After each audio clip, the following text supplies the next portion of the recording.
On the LSAT, in the analytical reasoning section, you're almost guaranteed to at least have to order one thing. And so if you have to be prepared for logic games tomorrow, the one thing I would tell you to study is an ordering game. Now the game that we're going to look at is what we would call an advanced ordering game, because not only do we have to find the order of one set of items, but another set of items as well. So let's take a look at this game where Hans is ordering the items: a razor, a stereo, a television, a UV lamp, a video camera, and a watch, but also has to figure out the order of the power source. Is it an adapter or is it a battery? So we're going to start most ordering games with the same sort of sketch, which is just numbered positions here. So very basic ordering sketch of 1, 2, 3, 4, 5, and 6 positions. But again, because I have to do 2 of them in an advanced ordering game, I'm going to go ahead and create a second row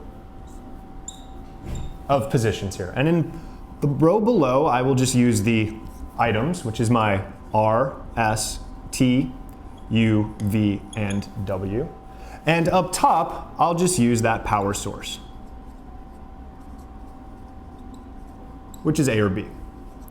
So now I have 2 separate rows, both being ordered by the type of item that's on display and the type of power that's being used to power that item.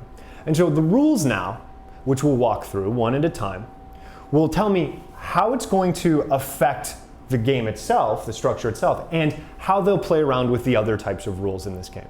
The first rule tells us that the UV lamp has to be either the leftmost or rightmost sort of item here in this game. So if I look at my sketch and I say leftmost or rightmost, that means it's either going to be in position 1 or it's going to be in position 6.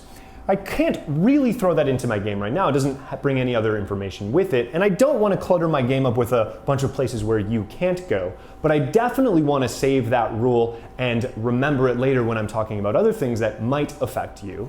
So I'm just going to write that here below my sketch, U equals 1 or 6. And now I know every time I check my sketch against another rule, I have U equals 1 or 6 in play as well.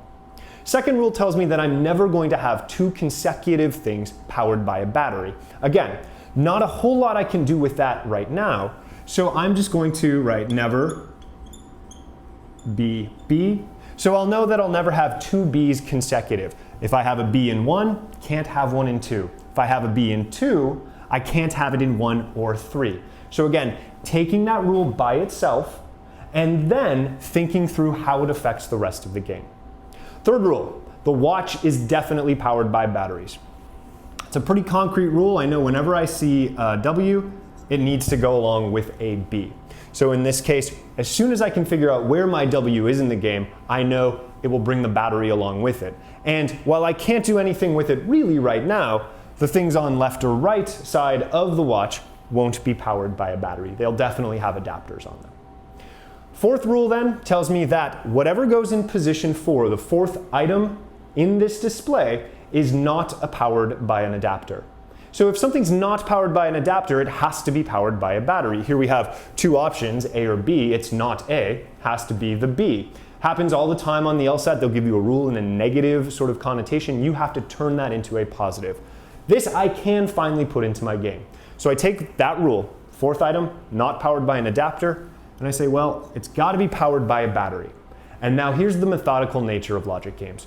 Now I know something about B, I ask myself, what else do I know about B? And here's where this rule comes into play for me. I know that I'm never going to have 2 B's next to each other. Having already thought through that, that means position 3 is an adapter, and position 5 is an adapter. That is the first deduction I'm able to make in this game, combining rule 4 here about slot 4 and rule 2 about never 2 batteries appearing consecutively. Leads me to the last rule, and this is our biggest rule in this game. It allows us to put a lot of things into place. It says the razor, which is powered by a battery, is left of the watch. So let's just take that first part, left of the watch, and figure out where that places the razor sort of on this display. Well, if it's left of the watch, that means the watch has to be over here. And what do I know about the watch? I know the watch is powered by a battery. So I need to bring that information along with it. And now we can get to the second, or even really the third part of this rule, which says the razor is also right of the stereo and right of the video camera.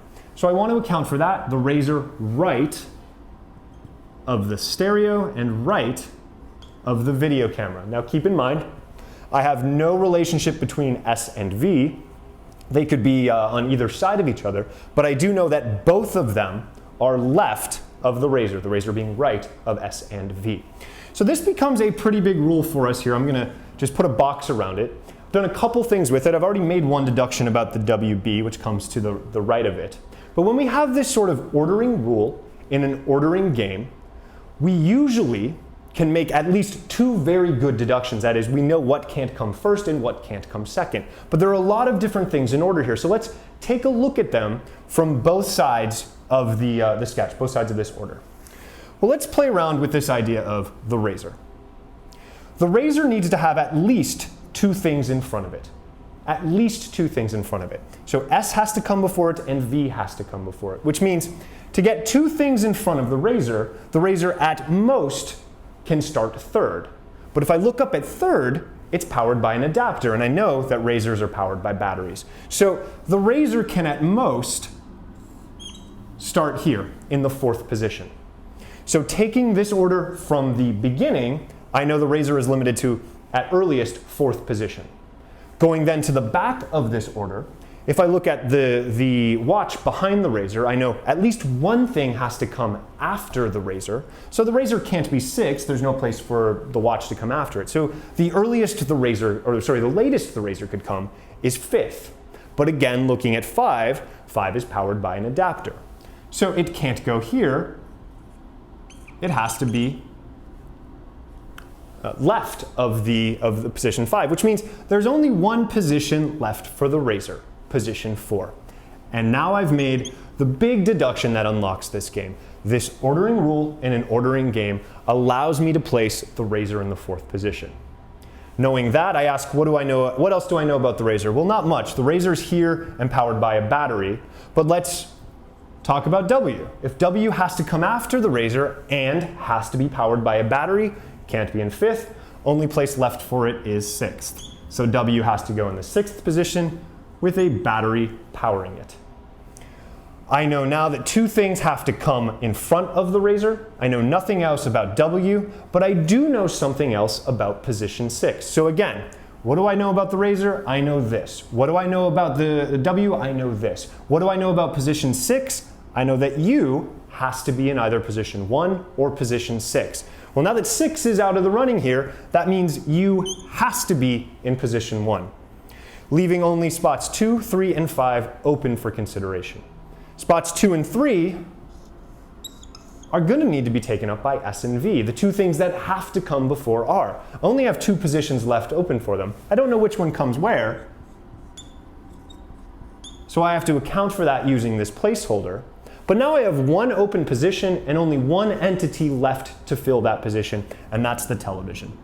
And so this huge deduction in this game, based solely on this last rule about the razor being right of S and V and left of W, in combination with the rule about W being powered by a battery, the rule about batteries never going together, and the rule about U being either 1 or 6th, allows me to determine almost everything I need to about this game. The only things left to determine: what comes in position 2 and 3, is it S or V? And what powers position 1 or 2, is it an A or a B? So that's the setup to this game. Once I have a very good setup to this game, the understanding of this game, and I've made enough deductions, I have the confidence now to go into the questions and attack them efficiently. And that's what we're going to do here next.